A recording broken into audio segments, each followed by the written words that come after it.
Ashwavega mega exclusive breaking update ಬರ್ತಾ ಇರುವಂತದ್ದು. Ashwavega news ಚಾನೆಲ್ನ ಬಿಗ್ ಇಂಪ್ಯಾಕ್ಟ್ ಇದಾಗಿರುವಂತದ್ದು. Ashwavega mega exclusive breaking. Ashwavega news ಚಾನೆಲ್ನ ಬಿಗ್ ಇಂಪ್ಯಾಕ್ಟ್ ಇದಾಗಿರುವಂತದ್ದು. ಹೊಸಕೋಟೆ ತಾಲೂಕು ಆಡಳಿತ ನಮ್ಮ ಸುದ್ದಿಯಿಂದ ಎಚ್ಚೆತ್ತುಕೊಂಡಿದೆ. ತಾಲೂಕು ದಂಡಾಧಿಕಾರಿ ವಿಜಯ್ ಕುಮಾರ್ ದಾಳಿಯನ್ನ ನಡೆಸಿದ್ದಾರೆ. ಅಕ್ರಮ ಮರಳು ಅಡ್ಡೆಗಳ ಮೇಲೆ ಅಧಿಕಾರಿಗಳು ದಾಳಿಯನ್ನ ನಡೆಸಿರುವಂತದ್ದು. ಕೊನೆಗೂ ಕೂಡ ಅಶ್ವವೇಗ ಮೆಗಾ ಎಕ್ಸ್ಕ್ಲೂಸಿವ್ ಬ್ರೇಕಿಂಗ್ ಇದಾಗಿರುವಂತದ್ದು. ಅಶ್ವವೇಗ ಸುದ್ದಿಯನ್ನ ನೋಡಿ ಇದೀಗ ಅಧಿಕಾರಿಗಳು ಎಚ್ಚೆತ್ತುಕೊಂಡಿರುವಂತದ್ದು. ಹೊಸಕೋಟೆ ತಾಲೂಕು ಆಡಳಿತ ಎಚ್ಚೆತ್ತುಕೊಂಡಿದೆ. ಅಕ್ರಮ ಮರಳು ಅಡ್ಡೆಗಳ ಮೇಲೆ ಅಧಿಕಾರಿಗಳು ದಾಳಿಯನ್ನ ನಡೆಸಿರುವಂತದ್ದು. ತಾಲೂಕು ದಂಡಾಧಿಕಾರಿ ವಿಜಯ್ ಕುಮಾರ್ ಅವರ ನೇತೃತ್ವದಲ್ಲಿ ದಾಳಿಯನ್ನ ನಡೆಸಲಾಗಿದೆ. ಮರಳು ಅಡ್ಡಿಯ 4ಕ್ಕೂ ಹೆಚ್ಚು ಜೆಸಿಬಿಗಳಿಂದ ದಾಳಿಯನ್ನ ಮಾಡಿರುವಂತದ್ದು. ನೀವು ಕೂಡ ದೃಶ್ಯಾವಳಿಗಳಲ್ಲಿ ಗಮನಿಸ್ತಾ ಇದ್ದೀರಾ. ಅಕ್ರಮ ಮರಳನ್ನ ತೆಗಿತಾ ಇತ್ತು. ಆ ಒಂದು ಮರಳು ಗಣಿಗಾರಿಕೆಯನ್ನ ಮಾಡ್ತಾ ಇದ್ರು.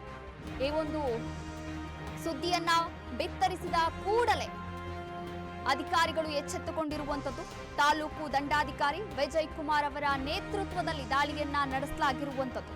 ಕಂದಾಯ ಹಾಗೂ ಪೊಲೀಸ್ ಇಲಾಖೆಯ ಅಧಿಕಾರಿಗಳು ಸಮರ ಸಾರಿದ್ದಾರೆ. ತಾಲೂಕು ದಂಡಾಧಿಕಾರಿ ವಿಜಯ್ ಅವರು ಕೂಡ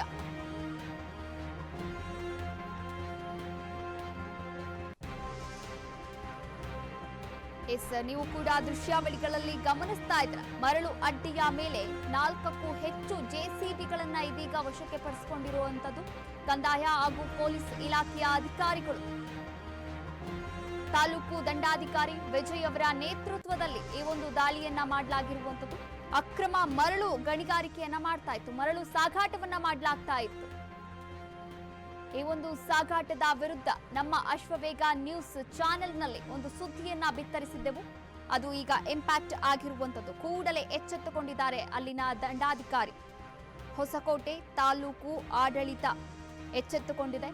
ಕೂಡಲೇ ಸ್ಥಳಕ್ಕೆ ಭೇಟಿಯನ್ನ ನೀಡಿ ಮರಳು ಸಾಗಾಟವನ್ನ ಅಕ್ರಮ ಮರಳು ಸಾಗಾಟವನ್ನ ನಿಲ್ಲಿಸಿರುವಂತದ್ದು. ತಾಲೂಕು ದಂಡಾಧಿಕಾರಿ ವಿಜಯ್ ಅವರ ನೇತೃತ್ವದಲ್ಲಿ ಈ ಒಂದು ದಾಳಿಯನ್ನ ನಡೆಸಿರುವಂತದ್ದು.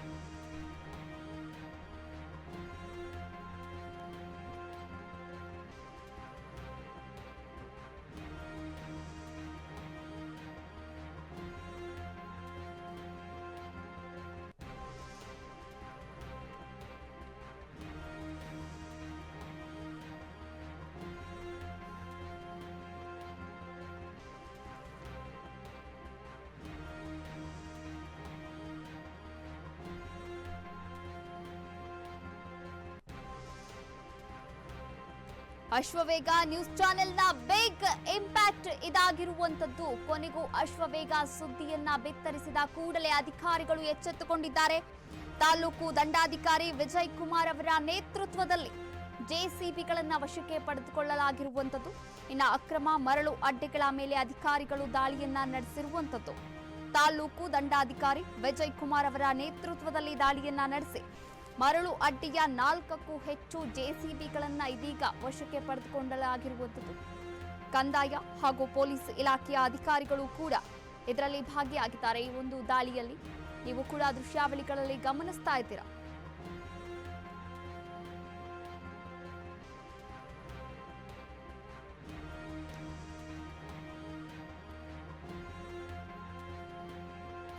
ಅಶ್ವವೇಗ ಮೆಗಾ ಎಕ್ಸ್ಕ್ಲೂಸಿವ್ ಬ್ರೇಕಿಂಗ್ ಇದಾಗಿರುವಂತದ್ದು. ಅಶ್ವವೇಗ ನ್ಯೂಸ್ನ ಬಿಗ್ ಇಂಪ್ಯಾಕ್ಟ್ ಇದಾಗಿರುವಂತದ್ದು. ಅಕ್ರಮ ಮರಳು ಅಡ್ಡೆಗಳ ಮೇಲೆ ಅಧಿಕಾರಿಗಳು ಕೊನೆಗೂ ಕೂಡ ದಾಳಿಯನ್ನ ನಡೆಸಿದ್ದಾರೆ. ನಮ್ಮ ಸುದ್ದಿಯನ್ನ ಬಿತ್ತರಿಸಿದ ಕೂಡಲೇ ಅಧಿಕಾರಿಗಳು ಎಚ್ಚೆತ್ತುಕೊಂಡಿರುವಂತದ್ದು. ಈ ಸಂಬಂಧಪಟ್ಟ ಹಾಗೆ ನಮ್ಮ ಪ್ರತಿನಿಧಿ ರಾಮು ದೂರವಾಣಿ ಸಂಪರ್ಕದಲ್ಲಿ ಜಾಯ್ನ್ ಆಗ್ತಾ ಇದ್ದಾರೆ.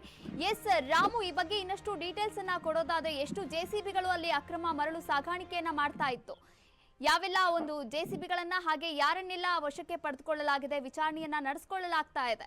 ರಾಮು ಅವರೇ. ಖಂಡಿತವಾಗ್ಲೂ ಕಾವ್ಯ, ಒಂದು ಅಶ್ವವೇಗ ನ್ಯೂಸ್ ಯಾವಾಗ ಒಂದು ಈ ವಿಚಾರದಲ್ಲಿ ಸುದ್ದಿ ಪ್ರಸಾರ ಆಯಿತು, ಈ ತಕ್ಷಣ ತಾಲೂಕು ದಂಡಾಧಿಕಾರಿಗಳು ಒಂದು ಅವರ ಒಂದು ನೇತೃತ್ವದ ಒಂದು ಅಧಿಕಾರಿಗಳ ಸಮ್ಮುಖದಲ್ಲಿ ಒಂದು ದಾಳಿ ಅಂತ ನಡೆಸುವಂಥದ್ದು. ಏನು ಅಕ್ರಮವಾಗಿ ಫಿಲ್ಟರ್ ಅಡ್ಡೆಗಳ ಮೇಲೆ ನಿರಂತರವಾಗಿ ಏನು ಫಿಲ್ಟರ್ ನಡೆಸ್ತಿದ್ದ ಅಂತ ವ್ಯಕ್ತಿಗಳ ಮೇಲೆ ಒಂದು ದಾಳಿ ನಡೆಸುವಂಥದ್ದು. ದಾಳಿ ನಡೆಸುವಂಥ ಸಂದರ್ಭದಲ್ಲಿ ತಮ್ಮ ಸ್ವಂತ ವಾಹನಗಳನ್ನು ಕೂಡ ಬಿಟ್ಟು ಓಡೋಗಿರುವಂತ ದುಷ್ಕರ್ಮಿಗಳನ್ನು ಎಡೆಮರಿ ಕಟ್ಟಲು ಒಂದು JCBಗಳ ಸಮ್ಮುಖದಲ್ಲಿ ಒಂದು ಫಿಲ್ಟರ್ ಮರಳುಗಳ ಅಡ್ಡೆಗಳನ್ನು ನಾಶಪಡಿಸುವಲ್ಲಿ ತಾಲೂಕು ದಂಡಾಧಿಕಾರಿಗಳ ಸಮ್ಮುಖದಲ್ಲಿ ಒಂದು ದಾಳಿ ನಡೆದಿರುವಂತದ್ದು. ಈ ಏನು ಅಶ್ವವೇಗ ನ್ಯೂಸ್ ಸುದ್ದಿ ಪ್ರಸಾರ ಆಗ್ತಿದ್ದಂಗೆ ತಾಲೂಕು ಆಡಳಿತ ಎಚ್ಚೆತ್ತುಕೊಂಡು ಈ ಒಂದು ಮರಳು ಫಿಲ್ಟರ್ ಅಡ್ಡೆಗಳ ಮೇಲೆ ದಾಳಿ ನಡೆಸಿ ನಾಶಪಡಿಸಿರುವಂತದ್ದು ಹೇಳ್ಬೋದು ಕಾವ್ಯ. ಇಷ್ಟು 4ಕ್ಕೂ ಹೆಚ್ಚು JCBಗಳನ್ನ ಕೂಡ ಈಗ ವಶಪಡಿಸಿಕೊಂಡಿರುವಂತದ್ದು. ಇದಕ್ಕೆ ಸಂಬಂಧಪಟ್ಟಂತೆ ಯಾರನ್ನ ಅರೆಸ್ಟ್ ಮಾಡಲಾಗಿದೆ, ಅಂದ್ರೆ ಯಾರು ಈ ಒಂದು ಕೃತ್ಯವನ್ನ ನಡೆಸ್ತಾ ಇದ್ರು, ಈ ಬಗ್ಗೆ ಹೇಳೋದಾದ್ರೆ ಏನಾದ್ರೂ ಮಾಹಿತಿ ಸಿಕ್ಕಿದ್ಯಾ? ಖಂಡಿತವಾಗ್ಲೂ ಕಾವ್ಯ, ಏನು ಈ ಒಂದು ಮರಳು ಫಿಲ್ಟರ್ ಅಡ್ಡೆಗಳು ನಡೆಸ್ತಿದ್ರೆ ಕೆಲವು ಕಿಡಿಗೇಡಿಗಳು ಹೆಸರು ಯಾರು ಅನ್ನೋದು ಇನ್ನೂ ಸ್ಪಷ್ಟವಾಗಿ ನಿಖರವಾಗಿ ಗೊತ್ತಾಗ್ಲಿಲ್ಲ. ಸೊ ಏನು ಈ ಒಂದು ಮರಳು ಫಿಲ್ಟರ್ ಅಡ್ಡೆಗಳು ಎಲ್ಲಿ ನಡೆಸ್ತಾರೆ ಅನ್ನೋದಾದ್ರೆ ಕೆರೆ ಬೈಲು ಮತ್ತೆ ಈ ಒಂದು ಸರ್ಕಾರಿ ಜಾಗಗಳಲ್ಲಿ ಒಂದು ಫಿಲ್ಟರ್ ಅಡ್ಡೆಗಳು ನಡೆಯುವಂಥದ್ದು. ಏನು ಈ ಒಂದು ಕೆಲವು ಕಿಡಿಗೇಡಿಗಳು ಒಂದು ನಡೆಸುವಂತ ಕೃತ್ಯಕ್ಕೆ ಈ ಒಂದು ಎಲ್ಲಾ ಬೆಳವಣಿಗೆ ಈ ಒಂದು ವಿಚಾರದಲ್ಲಿ ಸುದ್ದಿ ಪ್ರಸಾರ ಆಗ್ತಿದ್ದಂತೆ ತಾಲೂಕು ಆಡಳಿತ ಒಂದು ದಾಳಿ ನಡೆಸುವಂತ ಸಂದರ್ಭದಲ್ಲಿ ಎಲ್ಲ ಪರಾರಿಯಾಗಿದ್ದಾರೆ ಅಂತ ಹೇಳ್ಬೋದು. ಥ್ಯಾಂಕ್ ಯು ರಾಮು, ತಮ್ಮೆಲ್ಲ ಮಾಹಿತಿಗಾಗಿ ಧನ್ಯವಾದಗಳು.